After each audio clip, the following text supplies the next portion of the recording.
Shalom, guys. So today we're going to watch part number 2 of the lecture about the Jewish people of India.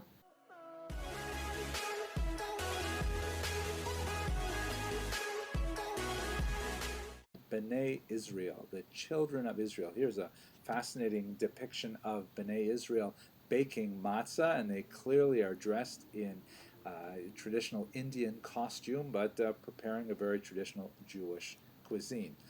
There are uncertain legends of their arrival. Once again, you recall they primarily settled a little bit further the north on the western coast.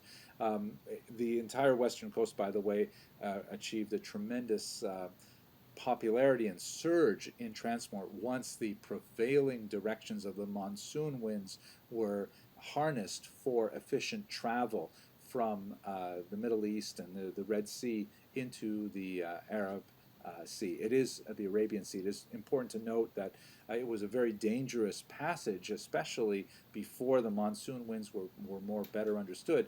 No less an important figure than David ben Maimon, the brother of Maimonides, was killed in a shipwreck on this particular route in the Arabian Sea. But at any rate, sometime, possibly in the ancient period, definitely by the medieval period, Jews were settled in the region of Mumbai, and these are the so-called B'nai Israel. Like the Cochin Jews to the south, they also exercised indigenous spiritual leadership, meaning they did not really rely heavily on imported rabbis, as far as we can tell, at least until the modern period. And so they developed a lot of kind of unusual cultural idiosyncrasies that you don't necessarily see in other Jewish communities.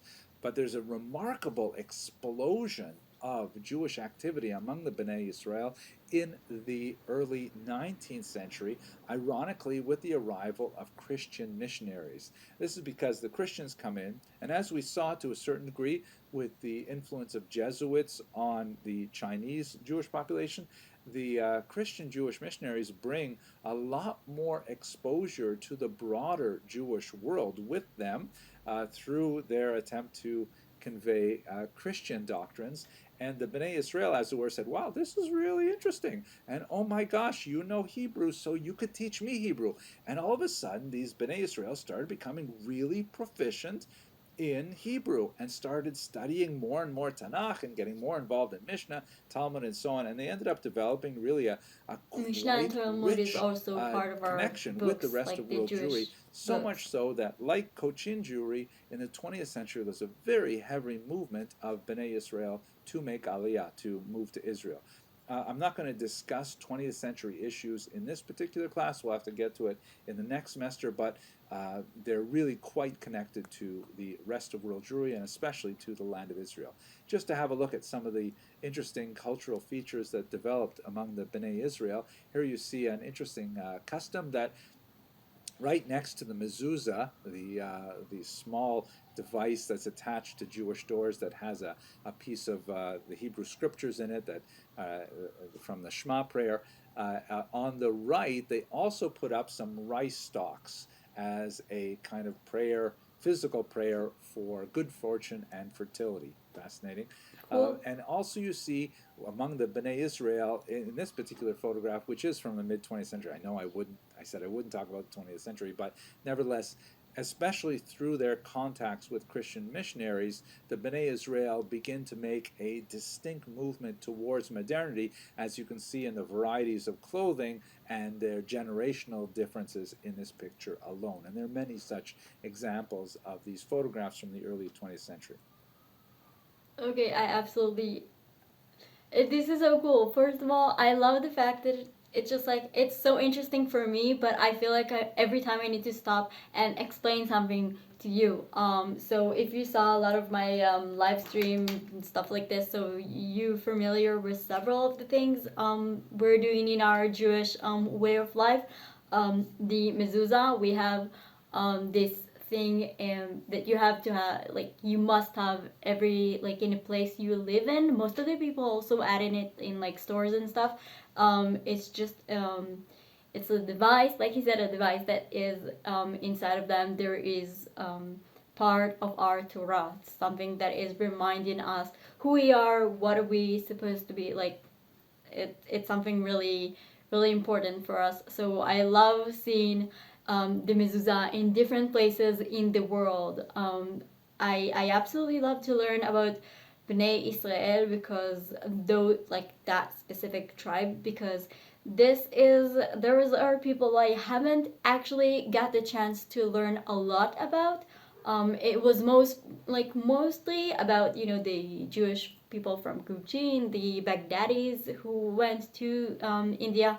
The Bnei Israel people were not something we heard, like not something you study a lot about. I love the fact that there was a person came and told them like, I'm here to convert you, and they decided to learn from him, to take the good without the bad. I'm not saying, you know, that religion he's bad, but I'm saying that is not the actual way of our life. So I love the fact that they were able to do this, you know, this separation between we're going to use the good things you have, and we're going to say thank you, but no for the things that are not, will not be something we will use in our life. So I absolutely love this. And yeah, the video, the picture of the woman with the sari, I absolutely love sari. I like, I kind of really want to try one on.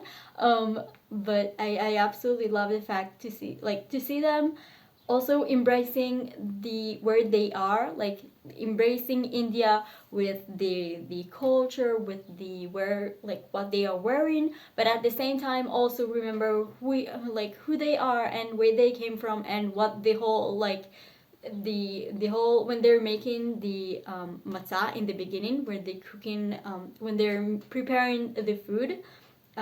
This food is something we're eating in Passover. In Passover, we are celebrating the fact that we managed to stop being slaves in Egypt, and we were able to finally begin our journey to become the people of like the land of Israel, to go back to Israel and finally be free in the land that we were supposed to be in.